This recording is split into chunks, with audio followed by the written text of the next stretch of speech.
23절에서 25절을 통해 동행이 영혼을 살린다는 제목으로 하나님 말씀 증거하겠습니다. 동행이 영혼을 살립니다. 흔히 우리는 인생을 여행이라고 말합니다. 여행에 많이 비유하기도 합니다.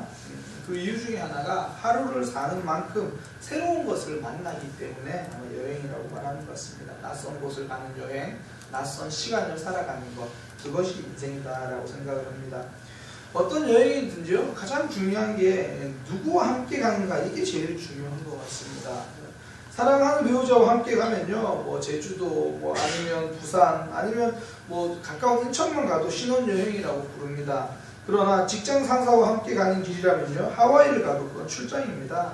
업무의 연장성산이 된다라는 겁니다. 누구와 함께 하는가가 여행에선 참 중요합니다. 인생의 여행도 그렇습니다. 함께하는 이들이 누구인지가 정말 중요합니다. 그래서 부모님들이 자녀들에게 늘 하는 이야기가 친구를 잘 사귀어야 한다, 이런 당부를 합니다. 함께하는 사람이 중요하기 때문입니다.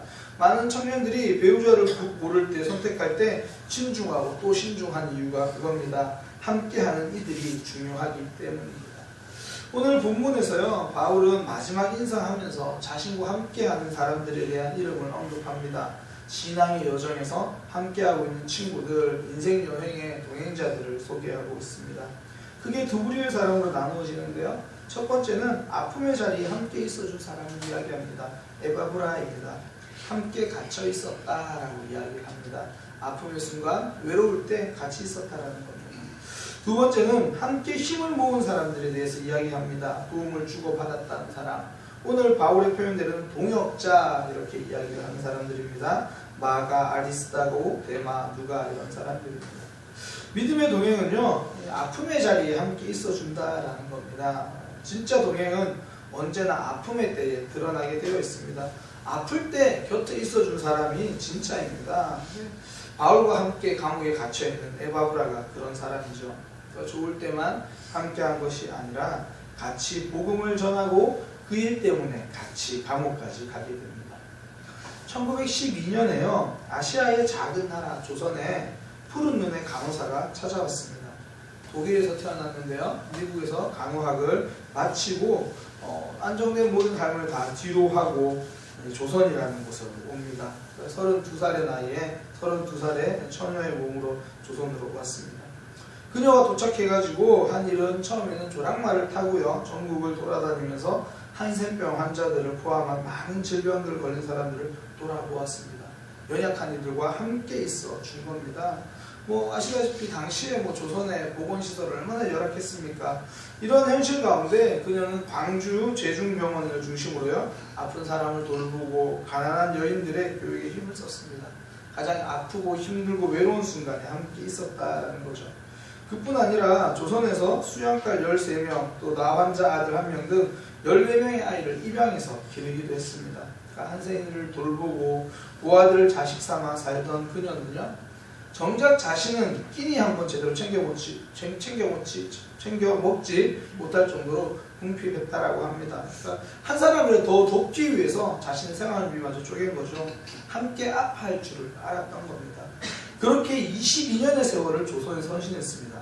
그리고 그녀는 항상 이런 말을 했습니다. 내일 나 먹기 위해서 오늘 굶는 사람을 그대로 못 본 척 할 수 없으며, 옷장에 옷을 넣어놓고서 당장 추위에 떠는 사람을 모른 척 할 수 없었습니다.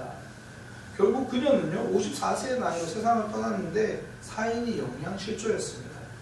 그리고 그녀가 죽을 때 남아있는 것은 거린에게 나눠주고 남은 동전 7, 7전, 그리고 강냉이 가루 2호, 반쪽짜리 담요, 이게 전부였습니다.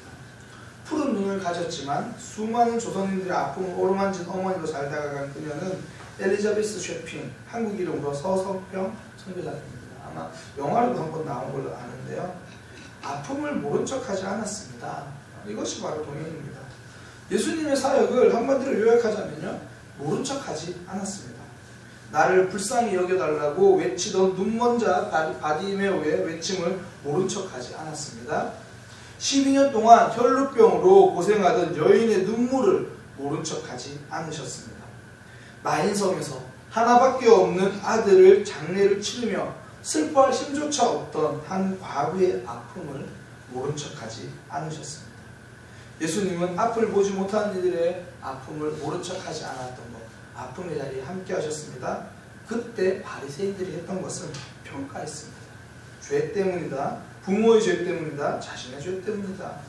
예수님은 아픔을 모른 척하지 않았지만 사단은 늘 아픔을 판단하라고 말합니다. 왜 저렇게 되었나? 왜 저렇게밖에 행동하지 못하나? 알아주는 것이 아니라 평가하기 시작하라고 속삭입니다. 저 사람의 행동은 틀렸어. 저렇게 행동하면 안 돼. 어느새 심판자와 평가자가 되라고 우리에게 찾아와서 말합니다. 성도는요, 아픔을 평가하는 사람이 아니라 알아주는 사람입니다. 모른 척하지 않는다라는 겁니다. 눈물을 알아주는 사람입니다. 그래서 바울도 로마서에 우는 사람과 함께 울라라고 말합니다. 눈물을 모른 척하지 말라는 이야기입니다. 우리의 눈물과 아픔을 모른 척하지 않으시던 하나님께서 우리도 또한 누군가의 아픔과 눈물을 알아주기를 원하시는 겁니다. 아픔을 알아주고 함께 아파하는 것, 그것이 바로 동행입니다. 우리가 그들의 아픔을 알아주면요, 그들은 우리의 진심을 알아줄 것이고 하나님의 사랑을 알게 될 것입니다. 전도는요, 함께 아파하는 것으로 시작됩니다. 함께 아파한다는 건 저는 관계를 두려워하지 않는 거라고 생각해요. 에바브로디도 같은 경우는 감옥을 두려워하지 않았기 때문에 바울과 함께 복음을 전했고 함께 갇혔습니다. 아픔이 많은 사람들의 특징은 뭐냐면요, 아픔과 두려움 때문에 잔뜩 웅크려 있어요. 그래서 꼭 고슴도치 같다라는 생각이 들어요. 잔뜩 웅크려 가지고 관계를 두려워하는 나머지 너무 이렇게 웅크려져 있으니까 자신도 모르게 자신에게 다가오려는 사람을 날카롭게 찌르고요, 공격하게 되어 있습니다. 그러니까 나쁜 의도가 있어서 그런 게 아니라 아픔이 많아서 그렇습니다. 그런데 그 찔림과 아픔을 견디면서 다가가는 것, 그게 바로 이 아픔을 알아주는 거거든요. 그러니까 그 찔림과 아픔이 우리를 하나님과 더 가깝게 만들어줍니다. 십자가는 고슴도치 같은 우리가 하나님을 찌른 흔적입니다. 그래서 우리도 누군가를 위해 찔림을 두려워하지 않겠다고 또한 십자가를 보면서 약속을 하는 겁니다. 그 찔림이요, 내 속에 있는 교만을 찌르는 시간이 될 겁니다. 그 찔림이요, 내 속에 있는 미움이 찔려 사라지는 그런 시간이 될 겁니다. 그래서 동행은 아픔을 함께하는 동행은 그 영혼도 살리지만 우리의 영혼도 살아나는 역사가 있다라는 겁니다. 함께 아파하는 동행은 관계와 아픔을 두려워하지 않는 그런 삶이다라는 겁니다. 믿음의 동행 두 번째는요, 함께 힘을 모으는 것입니다. 도움을 주고받는 사람, 오늘 본문의 표현대로 바울 말한 동역자 이겁니다. 함께 힘을 모으는 사람, 마가, 아리스타고, 데마, 누가 이럽니다. 한 사람이 할 수 없는 일을 두 사람이 할 수 있습니다. 두 사람이 할 수 없는 일을 네 사람이 할 수 있습니다.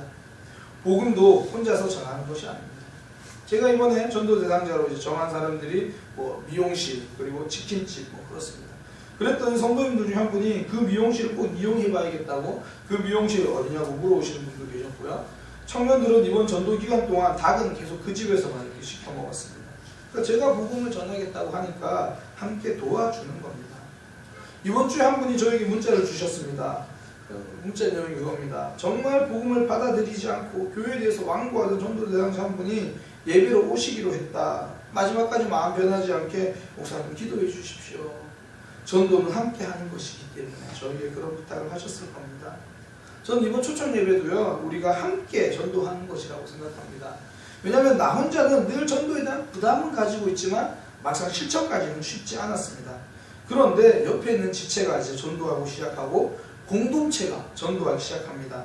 그러니까 나도 복음을 함께 전하기 시작하는 거죠. 초청하는 일에 용기를 내기 시작합니다. 함께 힘을 모으게 되는 겁니다. 이게 동행입니다. 동역입니다. 함께 힘을 모으는 동행, 그것이 동역이다라는 겁니다. 그 성경 구약에 보면요, 사무엘상, 사무엘하는 주로 이제 다윗의 삶에 대한 기록입니다. 앞쪽에 사울 왕도 있고 뭐 참나 조금 나오지만 주로 다윗에 대한 기록입니다. 그런데 저는 이 전체 사무엘 상하 중에 이 가장 귀한 장, 귀한 장이 여러 가지 있겠지만 그 중에 하나를 뽑으라면 23장을 뽑고 싶어요. 거기는 어떤 내용이 기록되어 있냐면 다윗과 함께 했던 용사들의 이름이 적혀 있습니다. 우리는 사실 골리앗을 이긴 다윗만 기억하고요, 다윗의 몇몇 군대 장관들만 기억합니다. 그러나 하나님은 다윗과 함께 싸운 용사들의 이름을 하나하나 성경에 기록하고 계십니다. 사역은 혼자 하는 것이 아니다라는 겁니다. 복음은 늘 함께 전하고요. 힘을 모을 때 역사가 일어납니다. 사단이 우리에게 속삭이는 게 무엇입니까? 힘드니까 혼자 하라고 말합니다. 차라리 혼자 하는 게 편하다라고 이야기합니다. 그러나 예수님은 혼자 사역하는 게 더 편하셨을지 모르겠지만 그렇게 불순종하고 이해하지 못하던 제자들과 함께 가셨습니다. 3년 동안 예수님은 그 제자들의 연약함을 돌보는 것이 주로 사역이셨습니다. 혼자 하지 않으셨다라는 겁니다. 그래서 신앙생활은요, 내 곁에 있는 사람과 함께 가는 것, 이것이 가장 중요합니다. 내 곁에 있는 사람이 무엇보다 중요하다라는 겁니다. 그래서 함께 힘을 모은다는 건요, 먼저는 내 곁에 있는 사람을 사랑하는 겁니다. 내 곁에 있는 공동체를 사랑하고 섬겨줄 줄 아는 것, 그것이 함께하고 동역하는 모습입니다. 우리가 하나님의 사역을 감당할 때 여러 가지 유혹이 옵니다. 여러 가지 아픔이 옵니다.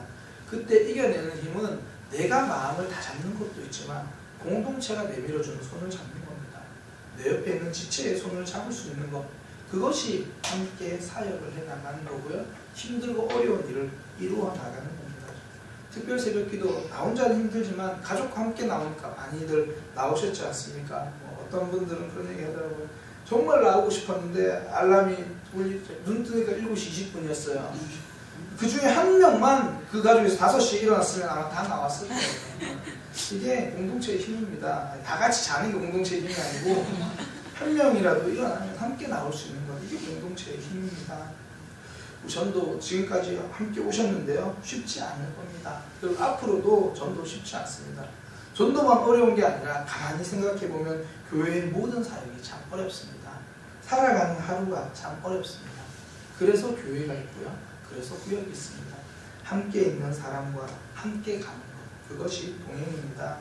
그래서 옆에 있는 사람들을 사랑하면서 공동체 손잡고 함께 동역하며 동행하는 믿음의 백성 되기를 소망합니다.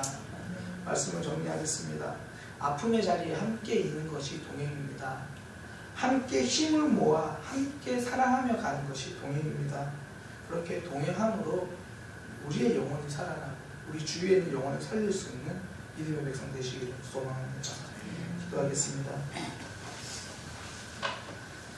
하나님, 바울은 자신의 동역자들을 언급하면서 같이 감옥에 갇혀있던 에바브라를 이야기하고 함께 동역했던 사람들을 이야기합니다.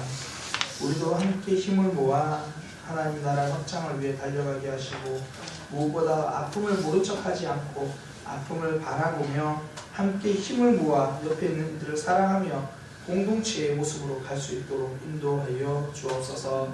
특별 새벽기도 마지막 날입니다. 주님, 우리가 영혼을 위해 기도하는 것은 끝나지 않도록 우리의 마음을 지켜주시고 늘 영혼을 섬기며 사랑하며 기도할 수 있도록 인도하여 주옵소서.